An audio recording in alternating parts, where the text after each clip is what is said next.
Okay, and we'll get started. All right, Michael, do you want to kick off? You want me to kick off this bit? Yeah, welcome everyone to today's session, session 2. We're talking about assessment and monitoring Learn Again.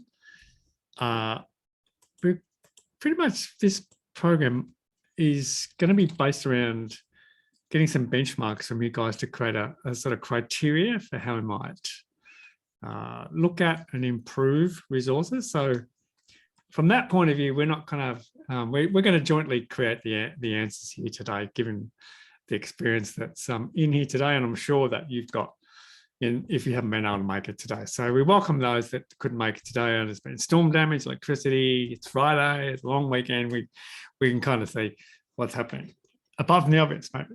So yeah, ready, Mr. Music, with the next slide. Oh yeah, that's right, I'm in control, I forgot. So Paul, I haven't had a chance to have a look at your task. I've been a bit crazy today, but thanks for submitting that. But we kind of going to throw, what was your experience here with trying to improve the resource that you chose?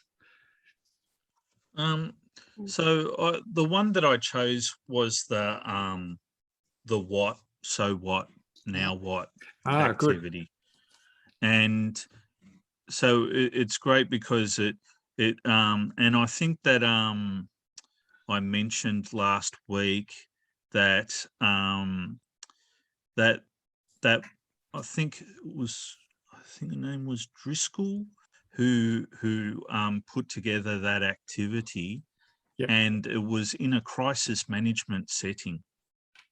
So to enable people to reflect upon critical incidents. But it's certainly flexible enough and robust enough to be able to pivot to an educational setting, you know, and there were you know, there are many different, like for the what, so what, now what. You have the you know, there are particular responses that you want from your learners, but there are many different ways that you can ask the question to get that response. Does that make any sense? Yeah, because it's kind of summed up with something that happened yesterday when we were talking about resources and you know, a little bit of that tension between a facilitator going into an activity such as what you have with an expectation about what they might receive, but it's still a bit ambiguous, isn't it? So you're still not quite sure what you're going to get, and the instructions aren't necessarily that clear. So does it take a bit of confidence to go into a session where you're eliciting responses and you might have to respond to things that aren't quite what you expected? Well, the advantage that I have in answering this question is I've just come from a moderation session for Skills for Work and Study. So we were talking about the reflective exercises. And you know, it's a 16-week program. So one session per week. And at the beginning, the learners needed to get their heads around the idea of reflection. What is reflection? What purpose does it serve? And eventually, maybe the 4th or 5th session, they started to get their heads around the idea of, okay, well, this is an opportunity. Nice. This is an opportunity for me to express what have I learned today. And it's also that's really important. It's also a bit about building up the confidence to feel as though they can share their kind of reflection, and there's not necessarily a right answer for every situation. Sorry, Alison. I was going to say it's about having like a safe learning or a positive learning environment where it doesn't have to be a right or wrong answer. It's my effective and how it impacts me. And they're only going to do that when they feel safe enough to do that. So that's probably why it might take to week 3 or 4 before that starts to really come out in them. Yeah, and so, an activity like What, So What, Now What, maybe early in the piece, you might need to run it as like a pair activity. Yes. Yeah. And, a bit of discussion and try and get a bit of common ground about this. Whereas the course review that I had at the end, where they were very, very well versed in reflection.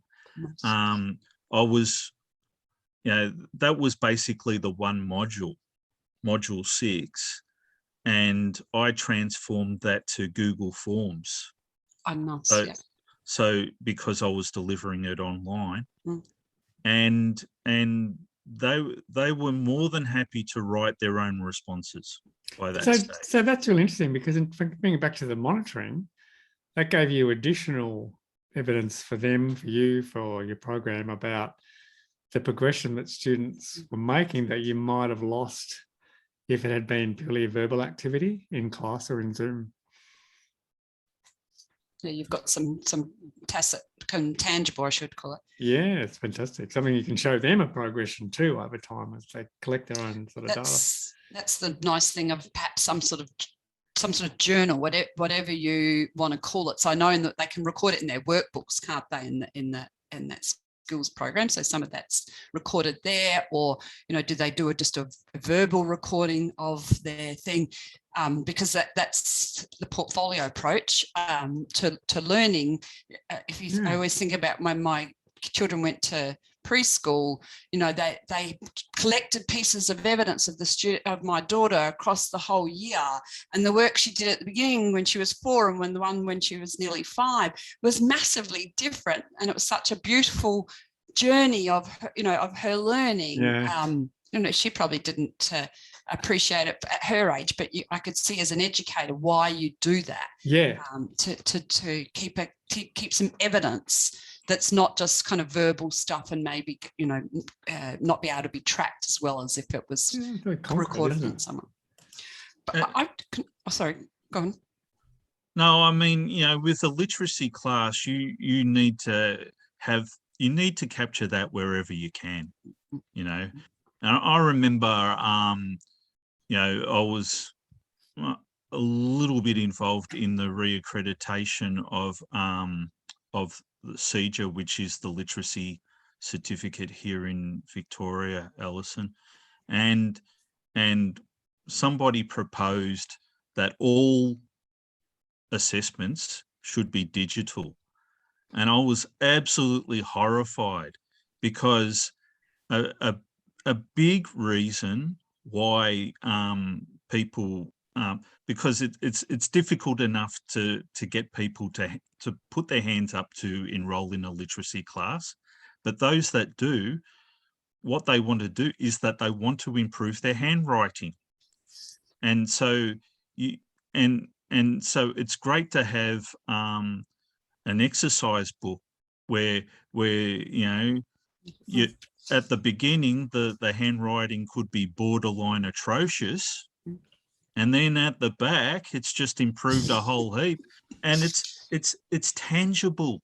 And it also goes against the evidence principles too, and the principles of assessment, in terms of things being fair and equal for students to be able. But we should move on.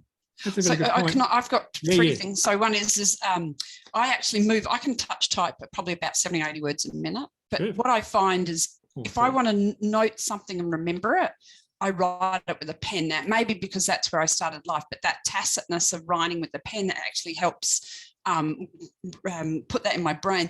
The other thing, which because you're writing it on your arm. Yeah, that's right. I've got all the answers. But no, I swapped for a long time. I used to hear things and record it, but I was just like being an audio typist, and it just basically was channeled into and I didn't remember anything. The other thing is we use the word reflection a lot, and reflection is used thoroughly in the higher ed sector. for a long time in vet, I wouldn't even use the word reflection, especially, you know, if you work with the trades, they kind of look like you're kind of you're a bit crossed in the eyes. And so we used to use self-assessment, you know, get them to do a self-assessment. So this exactly the same approach, but just again, this, you know, but Paul, there was one other thing you shared this, and I haven't seen, I'd heard of the what, so what, now what type thing. Is this an extension of it? Is this like the now, wow, and how? So that it's a different kind of activity, Mm. but yeah,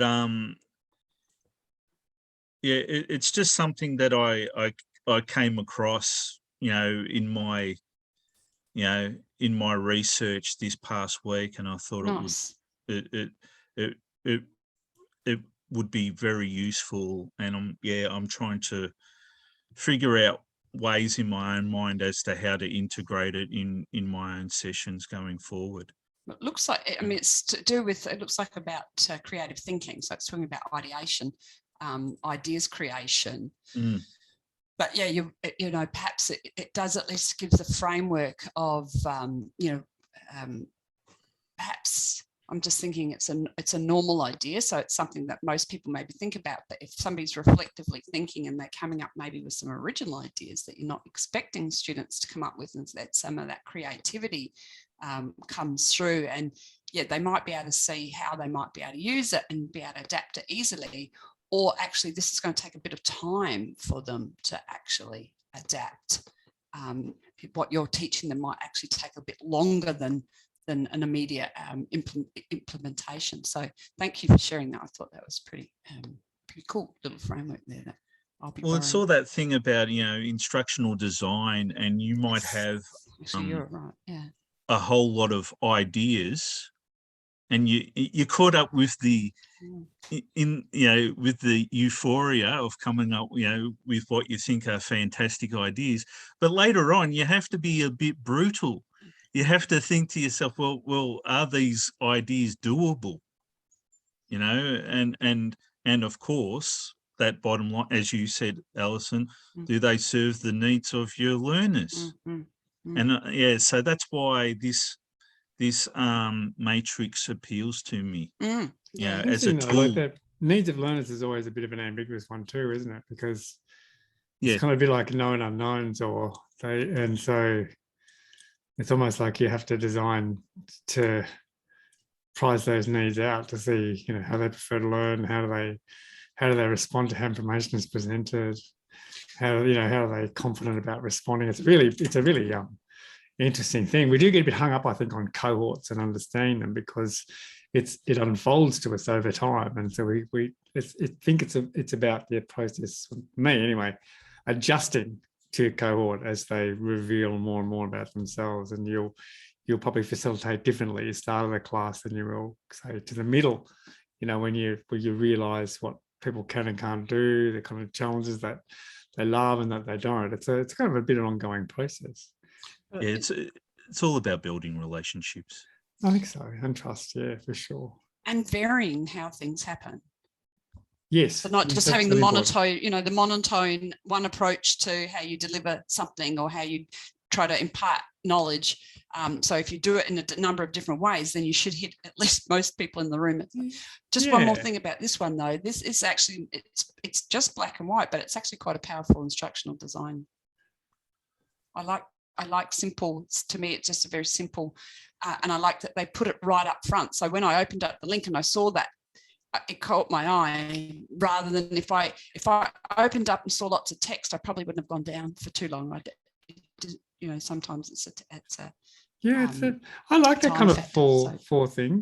We used to just get students to fold a piece of paper in four, and they'd write the words like, dislike, when we're talking about what we're doing, or content, questions they still had, and want more of whatever, so that they kind of gave some quick feedback. So the likes are always a bit short, dislikes are always a bit long, and then it got a bit more struggle to kind of articulate, well, what do I really want to do? So that was the thing we had to work a bit harder. But yeah, I like those kind of category things where they concrete in a way, aren't they? Get them started. Yep. So that was another good monitoring tool too. So Michael, do you want to just talk to this briefly in case? Yes, so very anybody hasn't briefly, got this is Edimodo, the tool we've come to love. And speaking of Shruti, she made some beautiful comments yesterday about some of the drawbacks of Yes. using this tool, which we're starting to identify now. So we've created a thing here called folders, where we're going to, and inside that thing called submissions, another folder. Because when you submit your task, it goes to a private sort of assignment, so we can't share them. And we thought that would be easy this time, but it's proven a bit of a headache. So we're going to go back to sharing activities on the stream, on the message stream, so people can see what each other's doing and feedback and all that sort of content. So from this week, we'll do that. But it's got some good things, but some organising information and stuff is difficult. It's a bit of a hodgepodge. And so Shruti has actually shared a bit of a post around her experience using Edmodo. Oh, cool. I think I'll look at that. And moved across to Google Classroom. But the catch I find with Google Classroom is that you can't just invite anybody. So if you have a domain, like we have a domain, so you can only invite other people who've got your domain, or if you've got a free Google account, which is what I tested it with, I can then only really invite people who've got Google accounts. That's what I had from mine too. So, what do? You force everybody to get a Google account. So there's always, whatever you do with any of these tools, Zoom versus Collaborate versus, I was in WebEx this morning. It's a pity that we can't get all the functionality together and have a really good experience in one of them. Yeah. But they're free, so you get what you give, you get what you do. So we're going to do. Is this me? Oh, you? Yeah, Sorry. I thought this is actually a good question. Yep. Please do. So let's have a chat about learning formally and informally. I guess one of the things that sort of talk about digital learning that has a little bit of a disadvantage compared to, say, face-to-face is that, how often in face-to-face classes you'll turn around and see someone helping someone else or talking about it during a break, or even hanging back a bit after to do more things. I remember even two of my trainers used to do this. They wanted to get into using email and calendars and all that sort of stuff. This is way back. There's no PD we could send them to. We didn't have any money. So they'd sit back and teach each other how to do it after their sessions. So there wasn't any formal program. They're just kind of learning on the fly in a way. And a lot of that stuff happens organically. And we never quite know, you might be talking about this, but you're really learning about that, from what someone has kind of said. So thinking, what are some of the ways you've seen, Alice and Paul, around how students might be able to provide evidence of what they've done to you? That's kind of for formal stuff. So, things you provided them, and then informally, things you may not have provided some sort of evidence. This often comes up in the RPL area, doesn't it? Or recognition of current competencies. Yes, it does. Where there's a lot of experiential. I've put up there the 70-20-10 modes of learning. So 10% of our learning comes from a very formal learning, so very kind of structured type learning. And then 20% of it's that stuff that you kind of do, what you were describing, somebody helps you, or you see somebody else doing something. Like I watch people, how they might use something. I was watching you, Michael, this week with doing all these cool things in PowerPoint, and nearly had my nose up against the screen so I can see the detail of it. So that 20% of watching, and then that 70% of us kind of twisting and trying stuff, that experiential stuff. And how do you capture those sorts of things so that they're useful to third parties, or even to the learner too? That's the other part. Yeah. Sometimes it is a matter of just watching someone do things, isn't it? Well, if you think about all the how-to videos on YouTube. Yeah. So that's that kind of just-in-time type learning that happens all of the time. But yeah, how do you get that evidence? It's actually, how do you actually record it?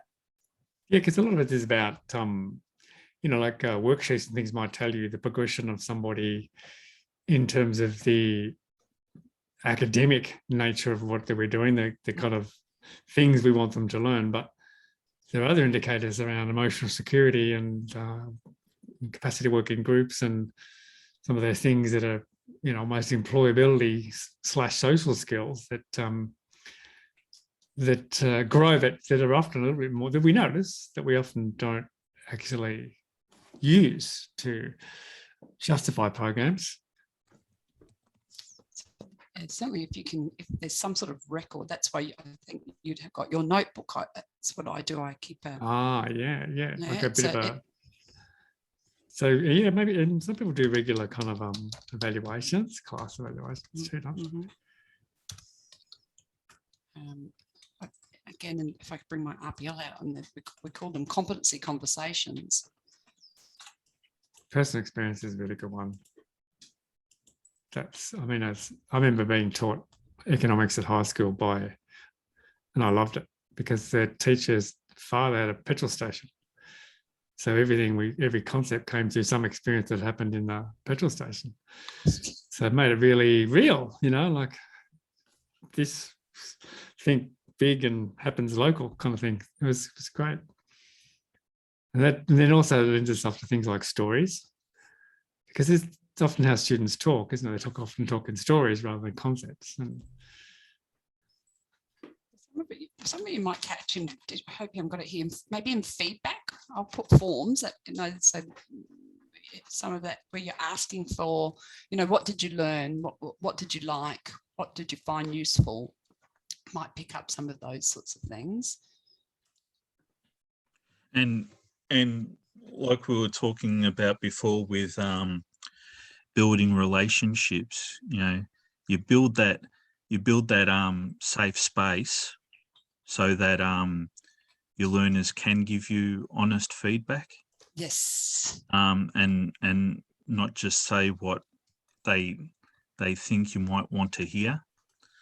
And yeah, that's been the great thing about Skills for Work and Study, because I can say to them, look, it's a pilot program. I need your feedback. I need to know if something is not working and why.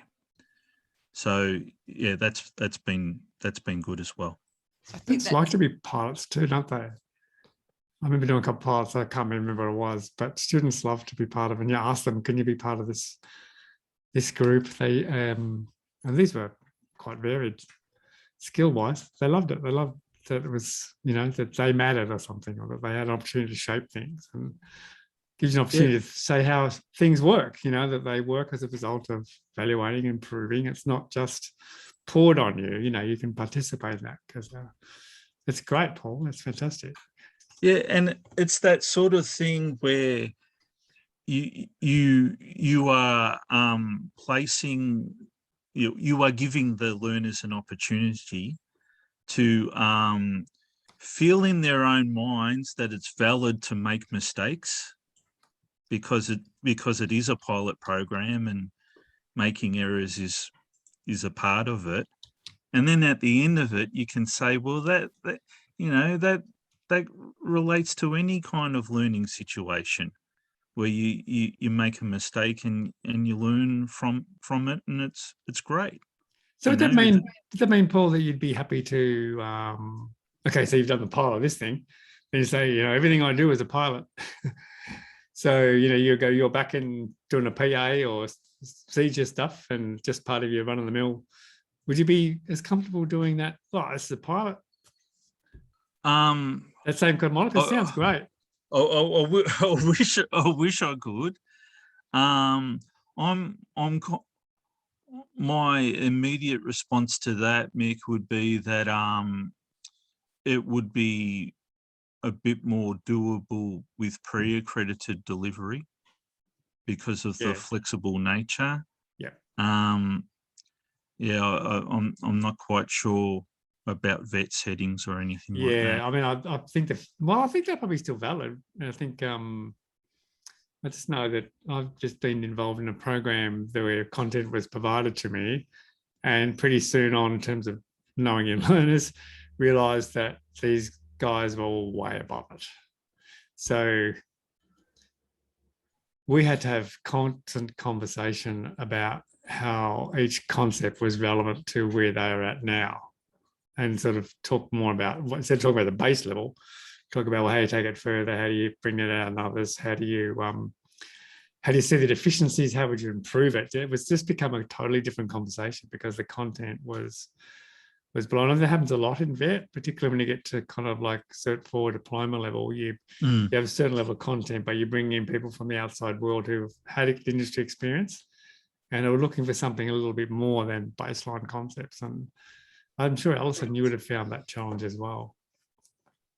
Well, it's in any classroom where you've got that, you're always, unfortunately, if you're doing a traditional teaching style, where you're talking to a group and teaching, then you're talking to the middle of the room. Yeah? There'll be people who are not quite there, and there'll be people who have been there. So that's why the becoming a little bit more learner-centered and asking questions. I call it the glass half full approach, which is what you're saying, Michael. You'll ask the questions like we're doing here. You'll ask the questions to find out, well, what do you already know? And let's kind of just fill the gaps. But also, you kind of go, all right, well, there's somebody who's probably even more experienced than I am in this room, in this particular area. And so say to the students, well, you might actually want to go and talk to Michael because he's actually really good at that, and start to bring that community of learners together to build that, It's not like you're fobbing them off on me. Well, it was something like it was something like Moodle quizzes, right? I'm not a lover of Moodle quizzes, but and so I avoid them like the plague. So if I know somebody else in the group that's better at them, at doing them, then I'll actually go, oh, go and talk to Paul. He's actually an expert in that space. So it's just, maybe it is a bit of fobbing off, but it's also about it's helping them recognize and empower people in the room to say that they've got skills. Like, you're not the only teacher in the room. So helping other people realize that they've got skills and that they should be, using those skills and helping each other. Because if you're 1 to 10 or 1 to 15 or 1 to 20, how do you get everybody to make sure everybody's going to get some value out of the learning? It's very difficult, isn't it? Yeah, if they're not actually helping each other and bringing in each other's experiences and so on. It also gives students a bit of a marker about where they could be, Yeah. So, that's too hard for me now where that person is, but this person just a bit ahead of me. I could get there in a couple of months. Or it's power of motivation of the others, isn't it? Well, I enjoy, like there's been a couple of times, pre-COVID, when I've been able to do CRT work, and it's you're given the brief, do whatever you want type of thing. Nice. And I'm with them the whole day, and maybe after the morning break, I say to them, look, nah, I'm sick of teaching you guys. You teach me. And they'll be like, no, that's not the prescribed, agreed upon, principle. So no, we're all adults here. This is adult education. You teach me. You tell me something that you're good at. And they might say, oh, I'm not bad at writing a sentence. And I'm saying, well, I'm not talking about your classroom. I'm talking about anything in your life. What are you good at doing? And I remember this guy. He was saying that he loved he was good at writing poetry in Persian. Oh wow! Yes, and so I kind of pretended to have a look in his backpack, and I was kind of, okay, where's the poetry? Come on, out with it! I want you to read it to us. And he's saying, no, I can't do that. You won't understand what I'm saying. So yeah, I wouldn't understand anything that you're saying, but I would understand the feeling behind it with the way that you're reading it. Oh God, you've brought back a memory that I have lost for 30 years. And I just remember how many crazy things happened. We had a woman, a beautiful Iraqi woman that used to come to us, and she was really feisty and cheeky and very good fun to have in the house. And she's a really good learner. Anyway, her father wanted to talk to me. He was an old, and I thought he wanted to talk to me about respecting his daughter and, making sure everything was right. And he seemed like a really religious, philosophically straight character. Turns out he wanted to help with a script he'd written about this woman he had an affair with 30 years before that. He had the love of his life that he lost. But he had the all bits of the story. He wanted me to make into help him make it into a film script. And I probably hear too many details, but you think, I'd really love to help you, but I just can't. Not in my remit. Yeah, maybe next time. But yeah. Hey, should we move on? I think so. That looks pretty good, actually. Yeah, well done, Paul. 10 out of 10. The thing is how do you actually catalogue it is the hard bit. So we can recognise some of this is where it's happening and what's happening here, but how do we get an essence that can sometimes be tricky. Yeah. All right, let me click save that and clear it. All right, so we're trying to. All right. No, it's all right. Okay. Trying to get some principles, and Michael's done a really good job in terms of building that Google Doc. Michael started the Google Doc, and then last week you guys did a really good job helping to bring some more in there. Beautiful. So yeah, that's right. So we need to focus in on how to choose a resource to monitor students' learning. So we didn't get to all these last week, Paul, because of those open discussions. But what we're doing here is with these three things, trying to build our own criteria. And yeah, we only got one done. Sorry, Alison. The one sort of crossed and just that my slide didn't update. So that's. Oh, I see. Okay. Yeah. But we've just given some indicators there, so we'll be able to maybe fill them out. Some of those in there. Yeah, perfect. Beautiful. All right, so let me grab that. So there's some of the things that we were looking for last week when we were trying to encourage people to reveal what their learning is.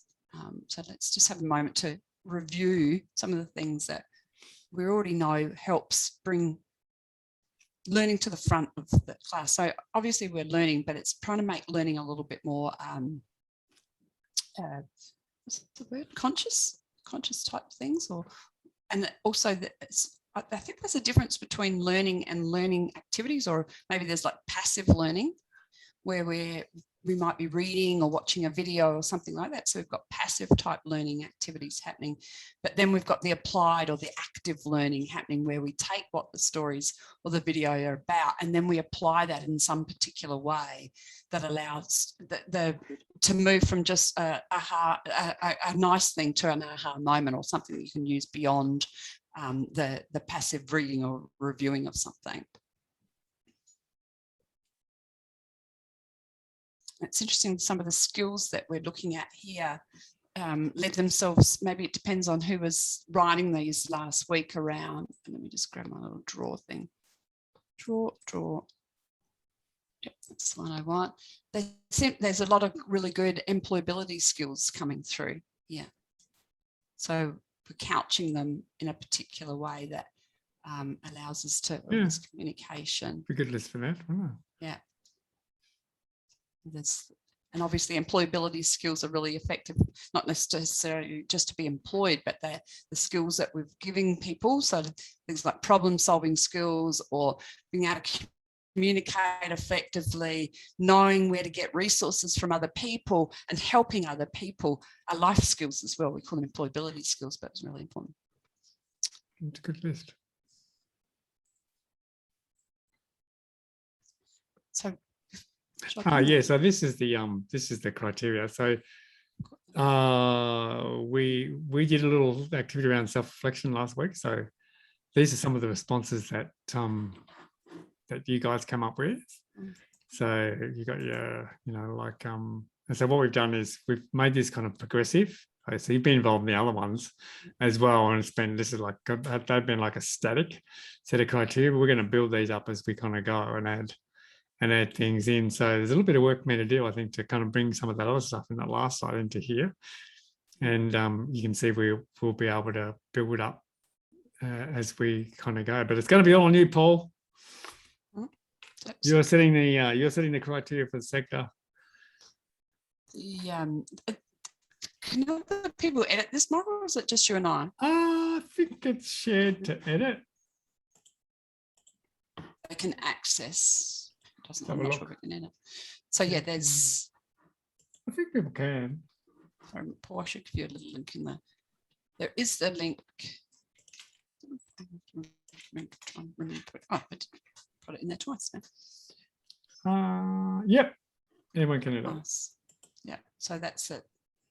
The beauty of these collaborative documents and so on, that once you get the Michael, as you were recording those things as a group last week, was already putting them in. And I should have been on the ball a bit more so we can add some of those. Still good. It's been a crazy week for both of us, so that's fine.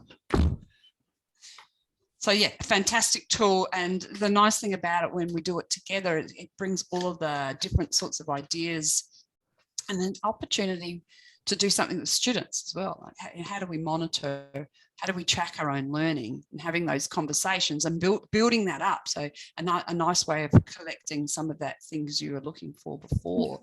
Yeah, because you can use this kind of idea with the students to sort of gradually build up a picture of their criteria for communicating at work, or communicating with others, or pricing an item, whatever it is. You can build up some really good criteria with them and document it. I'm going to be pedantic. Oh yeah, I think I'll be agreeing on it. Beautiful. All right. So that's where that is, and that kind of constantly evolve. And so I'm not sure if this is you or me. It doesn't really matter, I guess. But Paul, we're going to talk now, and we'll all talk about this. I think you're right. We did. Oh no, it's back in. That's right. We had a conversation before in or out. So this might kind of be a little bit more. It's very similar to what we were talking about before in terms of that evidence stuff. So perhaps we can move it on because it is very similar. Shall we try this one? Yep, that's right. That's a good idea.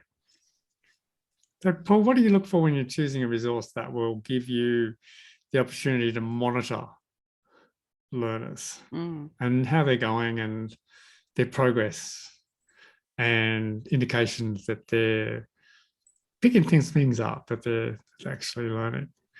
Okay, I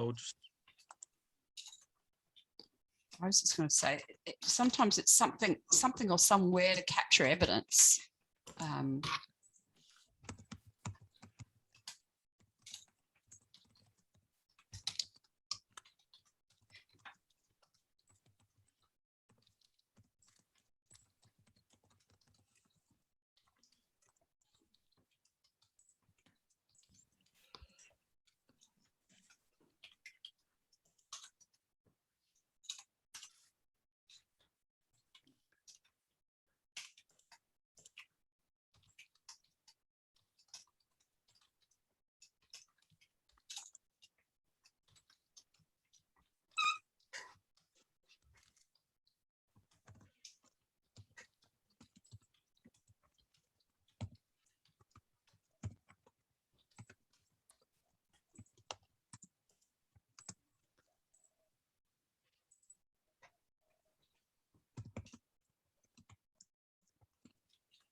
Yep, easy to navigate.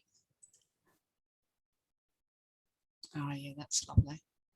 Was that you, Paul? What's strong rather than what's wrong?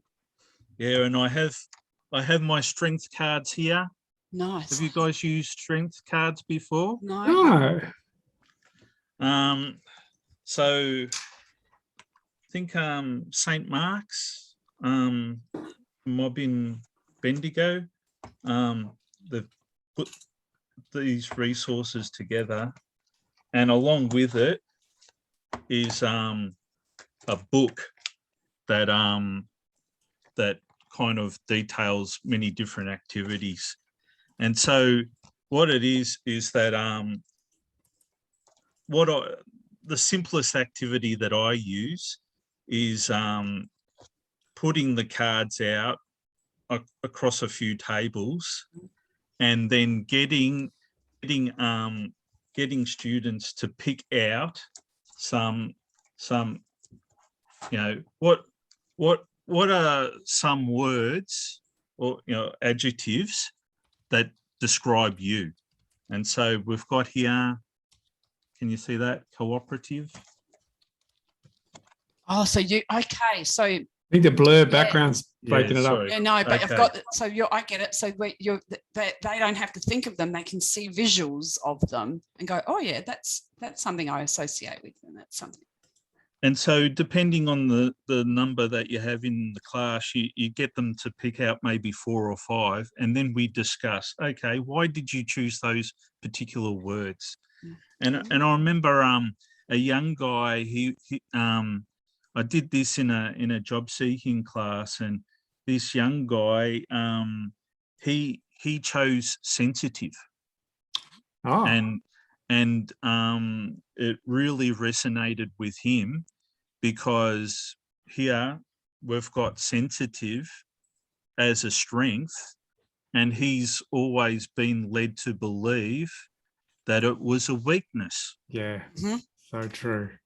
So it kind of had a bit of a profound effect for him, Ah, so true. I used to be a basketball referee, and there were a lot of really good basketball referees, but they were really quiet and shy, and they got attacked. And I used to like help on them because they were good referees. They should never have been driven out because they weren't macho or tough bitches.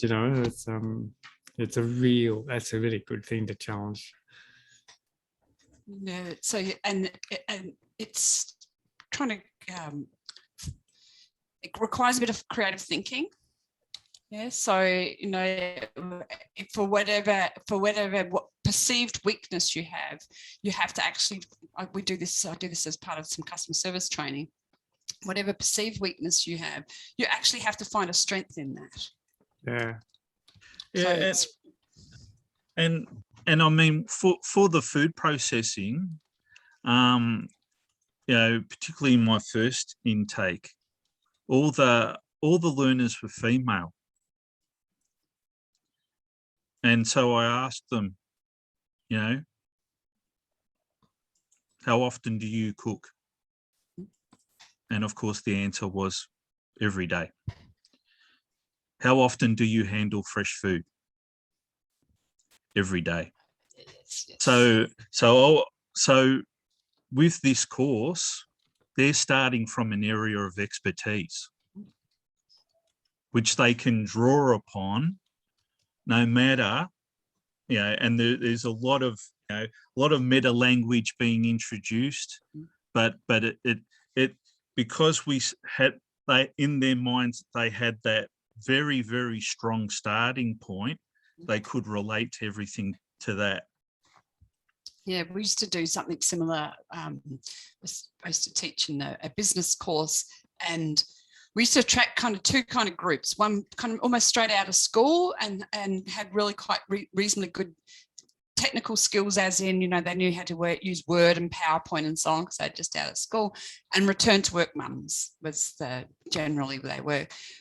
Who weren't so good at the technical stuff because they went around when these Word and Excel and stuff had come about, but they were really organised. Yeah, they were very resourceful. They'd come along and go, oh, I was just the treasurer of, the kindergarten. Oh, and I just only used to organise, the fates for the kindergarten. It's like you only used to do those skills. Yeah? And so what we would do is actually try to buddy up the younger ones who had these strengths of technology and so on and sometimes it just naturally happened with the people who were kind of organized and could kind of see through things and make, do some problem solving. And they become really, really good these two strengths together meant that they could actually kind of teach and mentor each other, which is a fantastic. So yeah, the strengths cards, I like that. To me, it sounds like we're asking them the why behind the what. So you're asking them to identify with something, and then why did they identify with that there? Yeah. Michael, Paul, is there anything on there that resonates with you that wasn't yours? Let me pull this up a bit. I don't know what's mine and what's not. Okay. I'm very slow today. I know you've been very active on here. I know I've been, I've kind of been thinking as people have been talking, it's been, no, I think that's all good. I mean, that they kind of have a little bit, I think there's probably a bit of a mirror in here in some of those application of adult learning principles in a way, isn't it? It's an interpretation of what they're trying to drive at that help us form a vision of what we should be looking for. Because, the adult learning principles are really a bit of a framework for how we facilitate, but, we can equally extend them to activities. And I think that's what's been thrown up here by participants. Yeah, giving permission. Oh, that's an interesting one. Who was that? Yeah, that's me. And I think I was talking about that last week, Mick. Yes. Where yes, you are allowed to express your opinion. You have permission, and not just assume that the students know about that because we're in an adult class.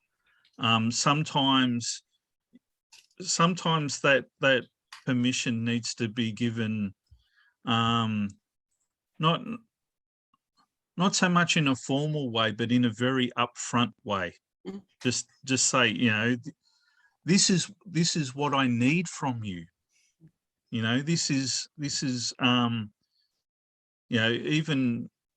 even maybe depending on your relationship with your learners, but you can kind of say, well, this is your responsibility. Oh, look, it's so true. And I've thought of another example I keep forgetting all these things, and this program has risen up all these.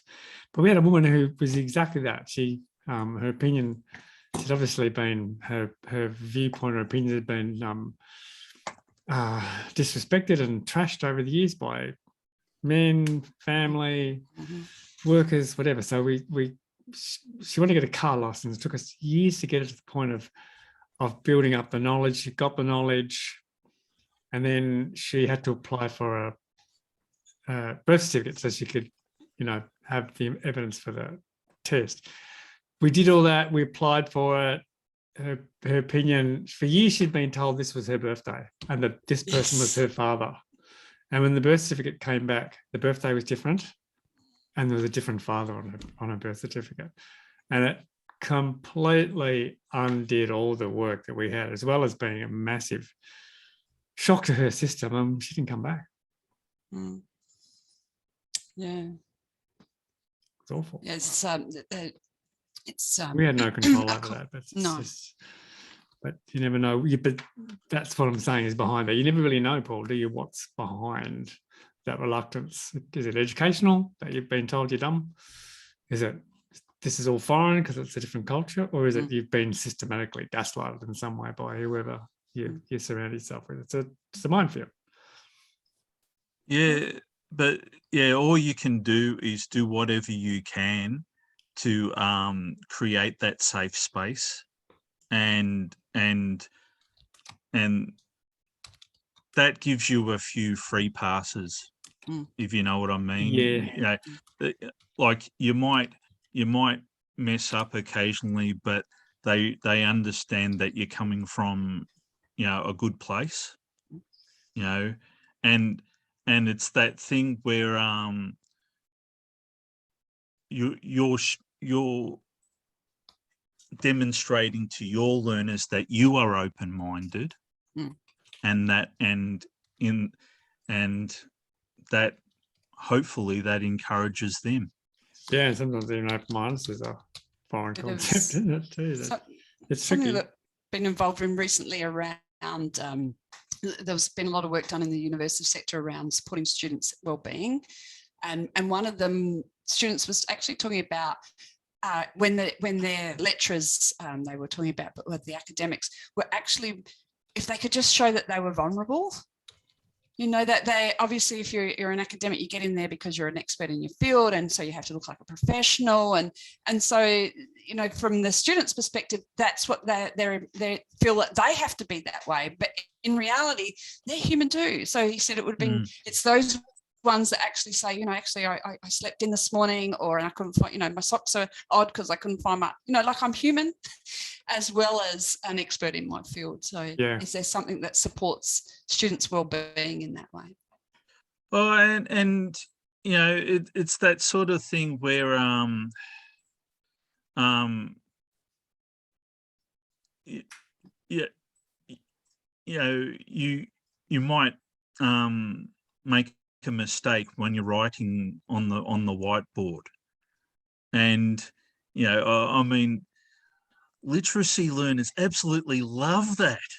Well, you they can't love spell something when the teachers mess up, you know. And you know, and it's just as, you know, just as long as you understand why, and there's a very valid reason why, because, you know, we're all human, and it's okay. Mistakes are okay. You know, if you spell something wrong, when you spell something wrong, you know, the teacher's supposed to be able to spell every word in the universe, or can't, you know? Yeah, and you know, I mean, it goes without saying that you can't really leave any room in your classroom for people to feel shame, you know. So role model what it means to take a risk, role model what it means to make a mistake, role model what it means to not know everything. Make a mistake and take a bow while they give you a round of applause. This requires moments of great honesty. And if I can share another story, we used to have a computer class where there were two guys in a wheelchair. They both had a lot of tension between them. One guy was really easy, laid back. The other guy demanded a lot of attention, a lot of help. And I found it quite demanding. And he was a very demanding person. And then he left early one day, and I just turned to them all and said, look, everyone, I tried to use the best language I could. I understand that I've been able to get to you all today. I had to help Matt. He had quite a few questions that he wanted to ask, and so maybe I can help you out. And then it was just dead silence. And one of them said, "That guy is an absolute arsehole." I remember thinking, do I be honest here, or no? Yeah, or do I say, "Oh, no, you can't say that"? And I just felt myself saying, "Yeah, you're right." So that's when students are empathizing with you. Yeah. So I'm sorry, I'm just going to watch the time. I'm going to be there. Yeah, sure. So there's some really great stuff in there, but I'm also going to have a quick look at where we thought, because I think what we need to do is get to some of that instructional design stuff. So should we jump to some of those? Are you happy for me to do that? Yeah, I think Paul might have already seen some of those. Or maybe you go. Oh, right. Okay. Whoops. Where's my mouse?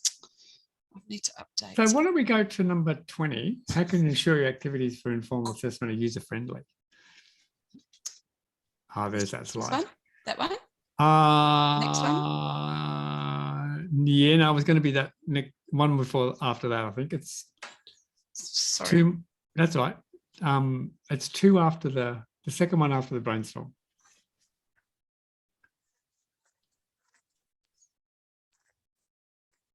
We just did that one. No, it's like a brainstorm. So it's the second slide after the slide. Yeah, that's that one before. Sorry. Yeah, that's it. Yeah. I think Paul's saying the instructional design principles. Oh yeah, okay, yeah. So, and most people would have, I think. I don't think we've got anybody who's not. But it would be good to talk to those next 2 points though in your continuum of monitoring learners, but will come on from this one. Yeah, I can put them in the recording at the end if you like. So yeah, all right. So these are good in some of these instructional, is that it's user friendly. So what's some of the things? the activities or the resources that informal assessments are user friendly.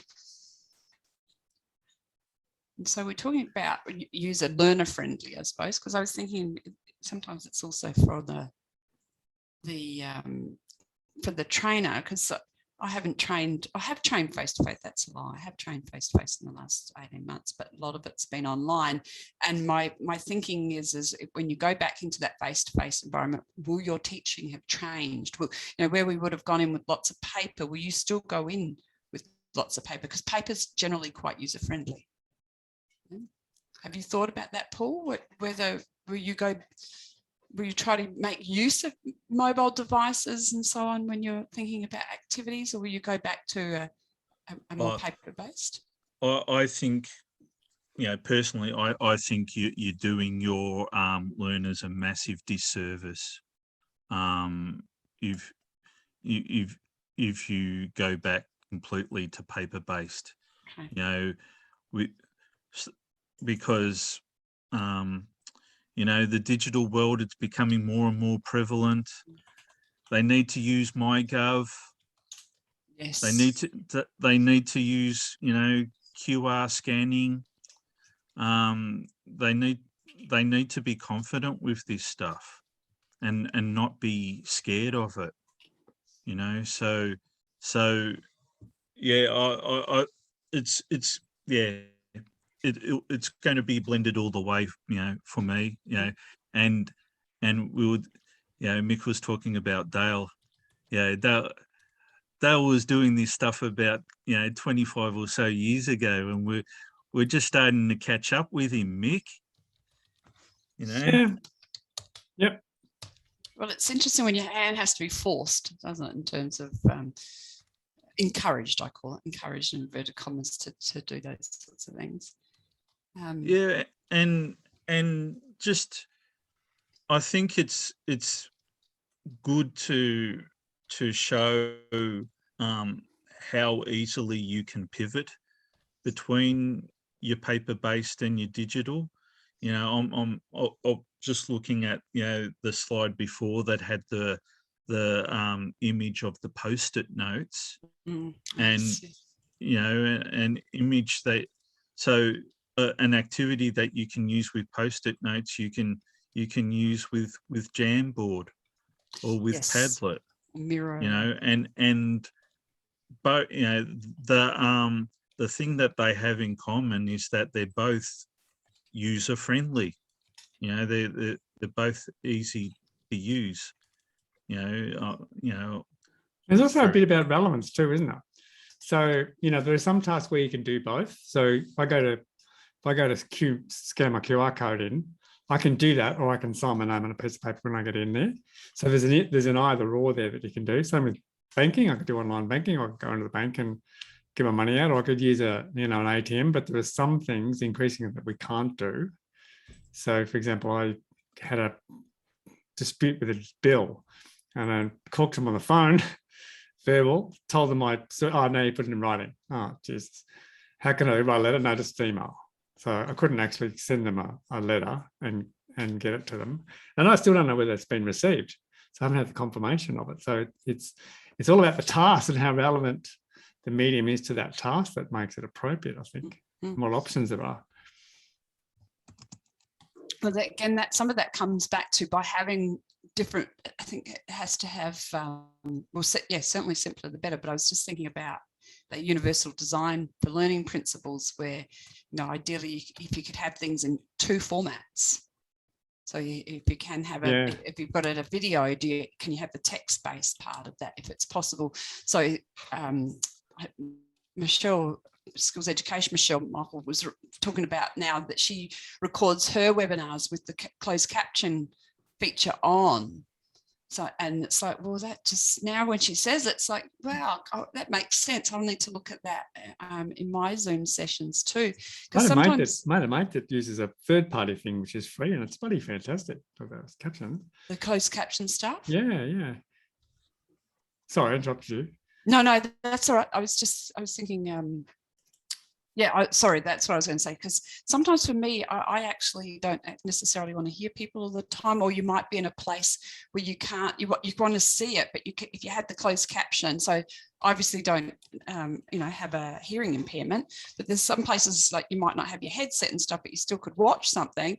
I think about if I'm like in a taxi or an Uber, like I'd like to be watching something, but I don't want it blurting out that they can hear it. And I haven't got my headset with me, so if you had it in closed caption, you could be watching it at the same time as well. So it sounds like we're thinking a lot around the different kinds of formats. We've got a lot of the things that are happening in those other programs that a lot of people are connected to around the instructional and graphic design stuff. So obviously we need to take those sorts of things, but this is taking into account the flexibility by which we need to make things user-friendly. I think that maybe, is there something on there? I haven't read all of them. I'm thinking, I can't read and think at the same times around, again, that how easy is it for the trainer to quickly adapt it? So somebody this week was talking about how they really liked a particular resource, but there was too dense of information on the one page, so they had to scan it and then they had to pull it apart and so on. So if they had it in a format that could quickly, easily edit that, would make it so maybe it's easily editable, if that's such a word. Yes, it's a very good point. And adaptable. Can we bring in anything about learner-centeredness? So where we're actually trying to give that permission, we were talking about before, sorry about my OCD there. The resource is scaffolded in such a way that it starts the learning process, so that you kind of that pebble rolling, and then as it starts, the learner starts to take over and empowers them to do some of the learning. Well, in both the food processing courses I've been delivering, we've had WhatsApp groups. Oh yeah. And because That's good. yeah, the with one or two exceptions, all the learners were already using WhatsApp. Yes. So they were very familiar with it, but perhaps, I'm just guessing here, but maybe using maybe 10 to 15% of its actual capability. But it's not a user end friend. Maybe it's me, but I'd heard a lot about WhatsApp and I thought, I'm going to get this WhatsApp. And then I opened it up and I'm like, I didn't know what to do. I had to wait for somebody. I could connect with somebody to know how to do that. And I had to wait for somebody to set a group up and invite me into their group. You're going around the empty, closed house, dark house, coming overnight, going, hello, hello. I've got a WhatsApp, but no friends. But yeah, watch but no app. I just like the idea of, embedding a YouTube clip within the WhatsApp group, and the students can just watch the clip. I don't have to send a link that they can click on. They can just click on the clip. It's just there.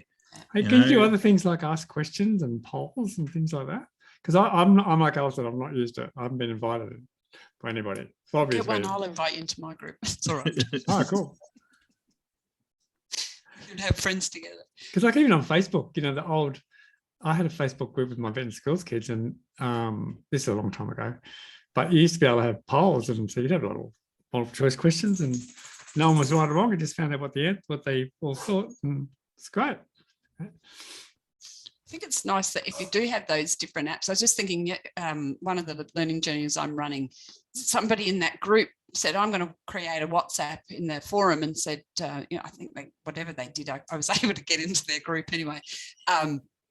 And then yesterday or the day before, somebody thought the session was starting and they popped it into the chat, and straight away somebody come back, right? So they were helping each other in terms of what was going on there. But for me, because it's not busy WhatsApp, I can look at it and it's okay. But for Facebook, I haven't been in Facebook for about 6 weeks because it's too busy.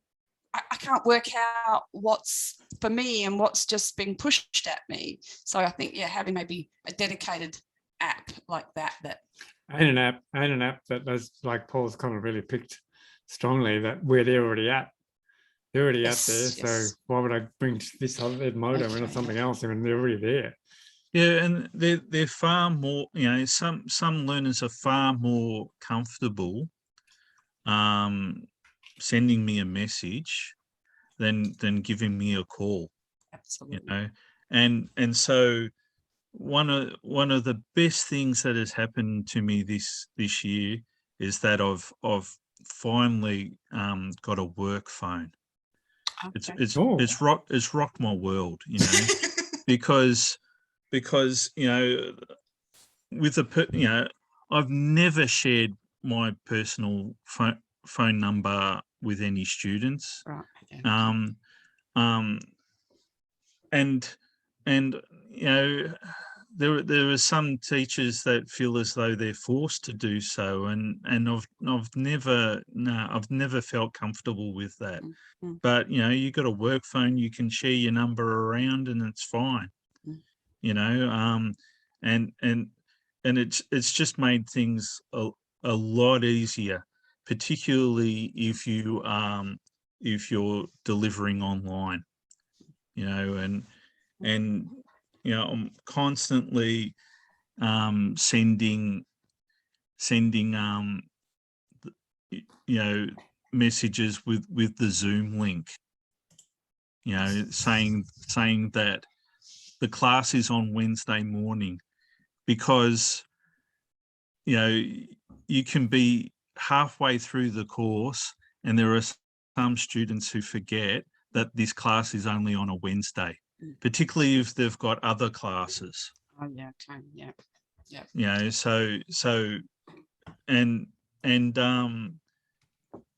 And the students have been okay with them with me sending them those regular messages. Yeah, well, it makes it, we're talking about easy, making it easy for the purpose. So I work with people mainly that I send them email, maybe because I'm an email person, I send them email, but yeah, you could do a kind of have a group SMS that would go out to them. I'm assuming them, Paul, do they then come through Zoom on their mobile phone? Some do so. Right. Some, if they have a laptop, they use it. Yeah. But obviously the text message is a friendly reminder. You're right. Okay. So yeah. It's a bit like your dentist. Or ours anyway. It records there. All right. So we've got some nice things beyond just the instructional design type things, and very, very user friendly in their approach here. So I'll grab these unless anybody wants. Let's get some on the door. Can you excuse me for a minute? Yeah, absolutely. So let's move there. So I was going to say this one's the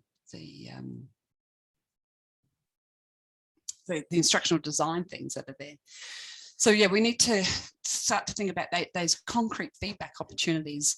There's a lot of work being done again in the higher ed sector around not only trainers being responsible, or educators or teachers being responsible for giving feedback, but how do we teach students to, and that's what some of the things I think we're pulling out in here is, how do we actually enable students to self-serve themselves with feedback? How can you not only just self-assessment?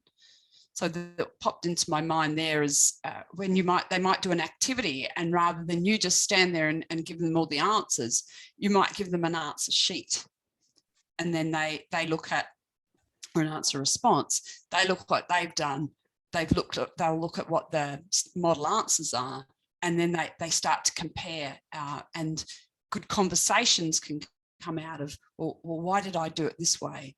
And are there other ways? Because it's not all answers are, right or wrong. There could be multiple kinds of answers. Do you get to do anything like that with students?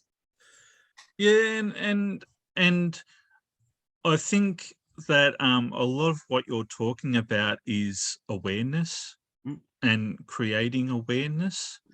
And it even goes back to what their role is as a learner, as an adult learner.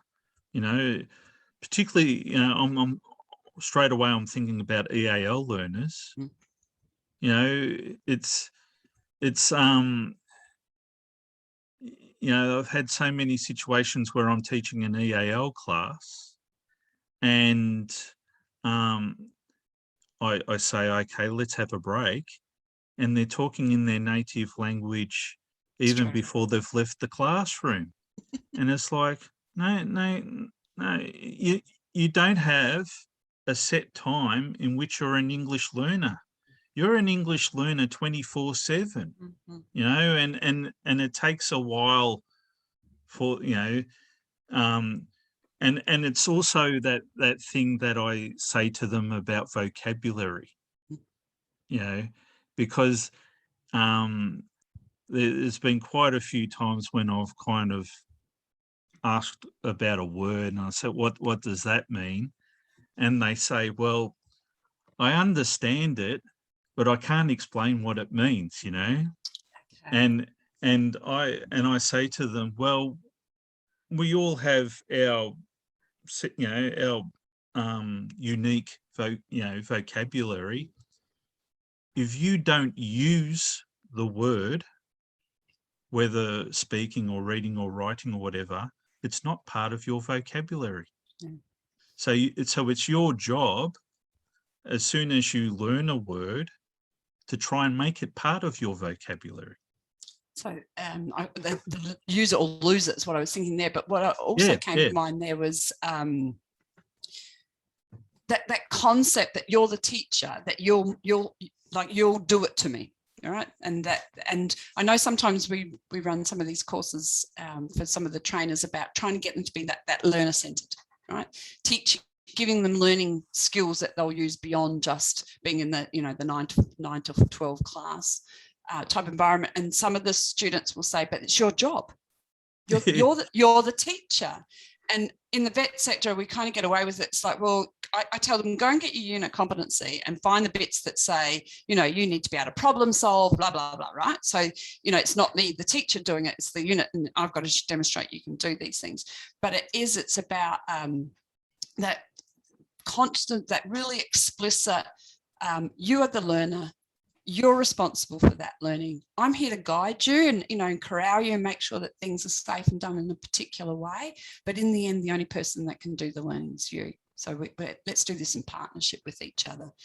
So, Michael, I was just saying there's some excellent work being done out of some colleagues I work with at University of Queensland around getting students to be more involved, more embedded in the feedback process. And again, it wraps around that learner centeredness.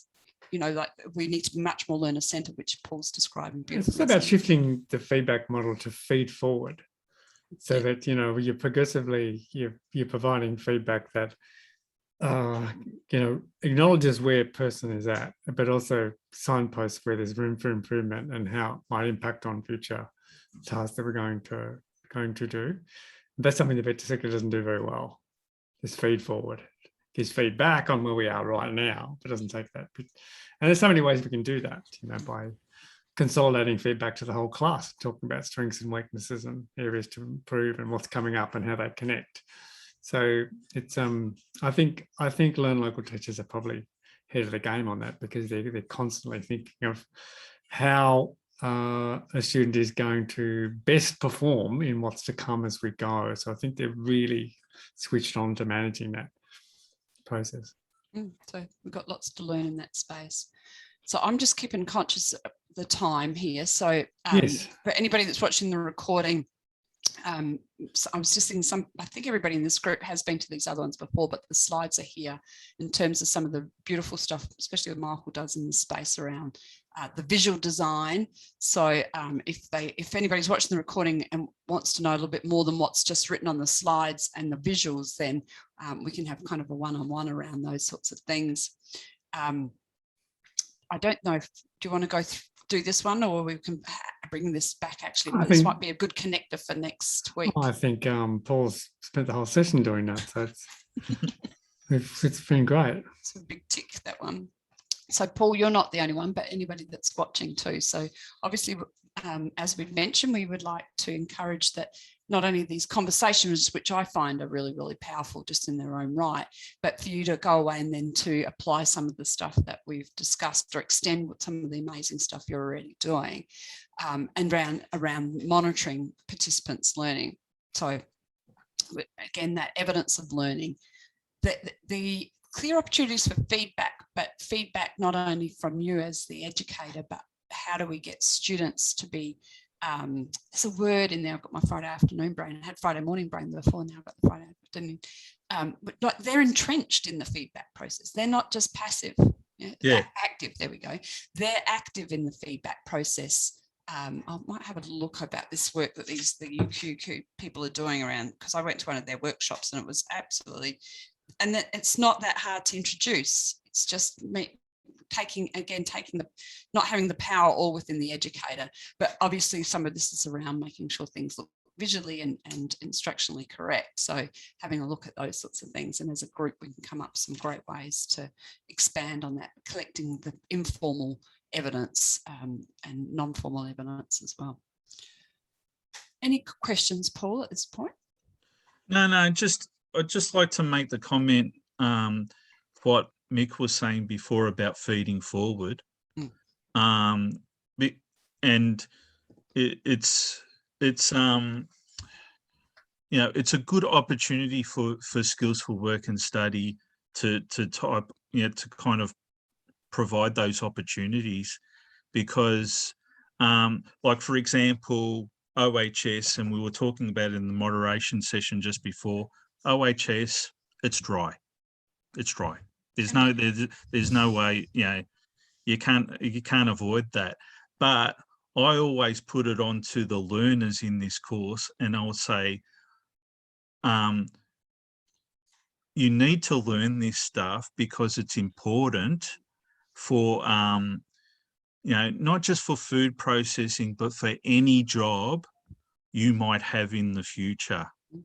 And if you go into a job interview and you say, I know how to work safely, I can understand hazards, I can understand risks, I can think of ways that I can minimize harm or remove, you know, potential harm. If you're able to express that in a job interview, it's a weapon. You can use it. It gives you an edge. And so immediately, and with Skills for Work and Study, they've got skin in the game already. Yeah.